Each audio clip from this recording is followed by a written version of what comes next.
છે। યમરાજ, મારે જોવાની જરૂર નથી। મને ખબર છે મેં જિંદગીમાં ફક્ત પાપ જ કર્યા છે। સાવ એવું નથી। મને આ આત્માના થોડા ઘણા પુણ્ય પણ દેખાય છે।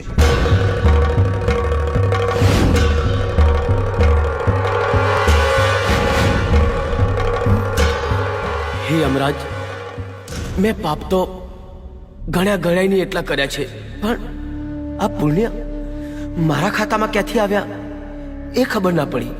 શું હું એ જાણી શકું છું? અવશ્ય। હે માં જીવંતિકા, મેં સંપૂર્ણ શ્રદ્ધાથી તારું વ્રત પૂરું કર્યું છે। માં, આ ફળની જે કંઈ પણ પ્રાપ્તિ છે એ હું મારા બંને દીકરાઓને અર્પણ કરું છું। જય જીવંતિકા માં।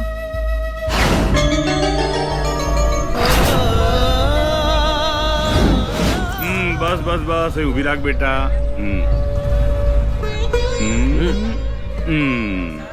આ જાર લે અને જા ચબૂતરામાં નાખી આવ। બાપુજી, તમે જ નાખ્યા હો ને? તું જ જા ને તારા હાથે જ નાખ। અરે! ચલ જા જા। ભલે બાપુજી।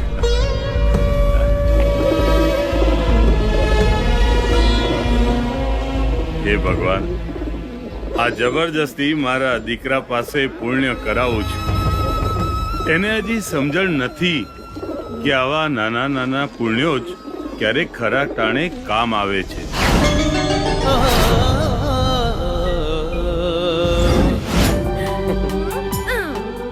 જો બેન, મોટા ભાઈએ તો તને 1000 રૂપિયા આપ્યા કારણ કે એ તો નોકરી કરે છે, પણ આ તારો ભાઈ તો હજી કડકો છે, એટલે 100 રૂપિયામાં જ તારે ખુશ થવું પડશે।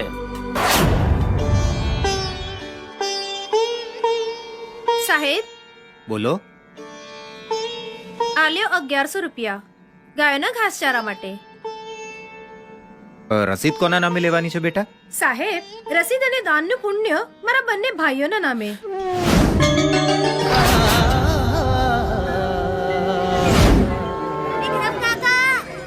આવી જા। કોઈ છે ભાઈ? આટલામાં કોઈ છે ભાઈ? કોઈ મને સામેની સાઈડમાં લઈ જાવ ને ભાઈ, કોઈ લઈ જાવ ને। ચાલો હું લઈ જાઉં માજી। ચાલો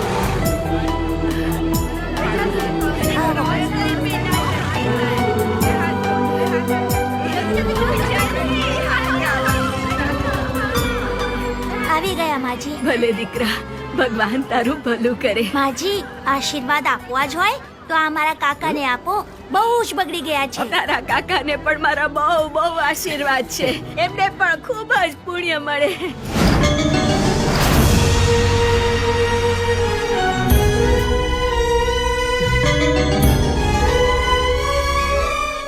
હે યમરાજ, અજાણતા થયેલા પુણ્ય પણ આજે મારા પાપની આડી આવીને ઊભા રહ્યા। આજે મને સમજાય છે કે મારો મનુષ્યનો આખો ફેરો ફોકટ ગયો। ના કરવાના ઘણા કામ મેં કર્યા, પણ અફસોસ કરવાના એક પણ કામ ના કર્યા।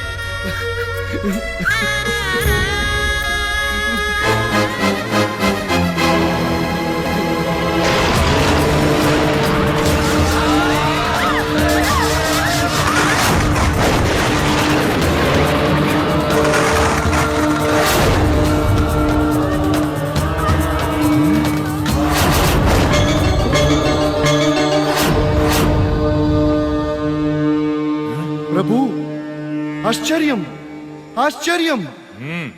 આ આત્માનો પૃથ્વી પરનો હિસાબ તો પૂરો થઈ ગયો છે। અહીં આવ્યા પછી અચાનક પાપ કેવી રીતે ઘટ્યું? અસંભવ અસંભવ! નારાયણ નારાયણ નારાયણ। પ્રણામ મુનિવર। પ્રભુ, આ આત્મા પશ્ચાતાપના આંસુ વહાવી રહ્યો છે, એનાથી તેના પાપ ધોવાતા જાય છે।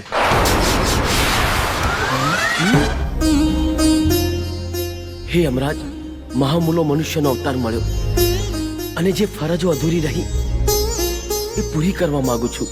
આપ જે પ્રથમ આત્માને અધૂરા કામ કરવા પૃથ્વી પર મોકલવાની વાત કરતા હતા, તેમ શું મને પણ તક મળી ખરી?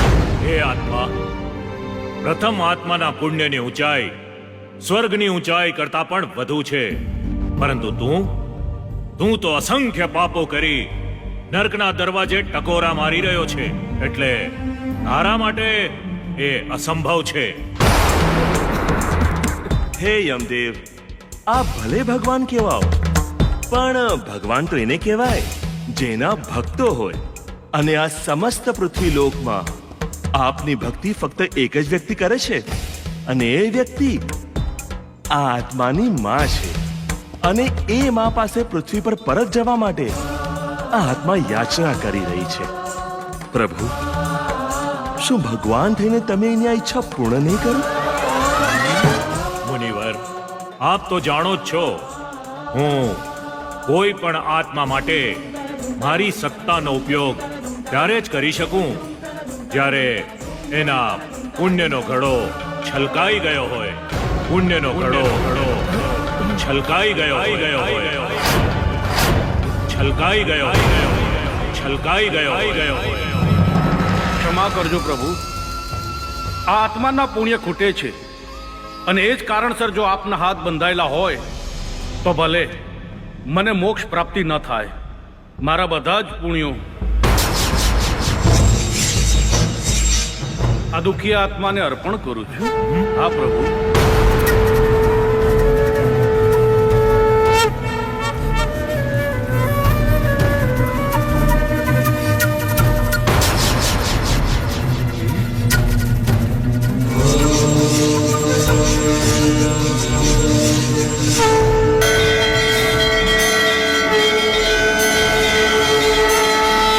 પુણ્યાત્માની ત્યાગ ભાવનાને કારણે હવે મને આ આત્માને ફરીથી પૃથ્વીલોક પર મોકલવાના અધિકાર પ્રાપ્ત થયા છે.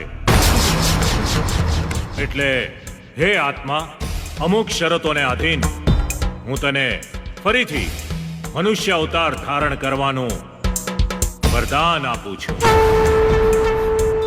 પ્રથમ શરત એ છે કે આ વાતની જાણ તે ભૂલથી પણ કોઈને કરી તો એ જ ઘડીએ તારે ખોળિયું છોડીને યમલોક પરત આવવું પડશે. અને બીજી શરત એ છે કે તને મળેલા આ અવતારની સમય મર્યાદા ફક્ત 60 દિવસની જ છે. એમાં એક પળનો પણ ફેરફાર નહીં થાય. મને મંજૂર છે યમરાજ. તથાસ્તુ, તથાસ્તુ.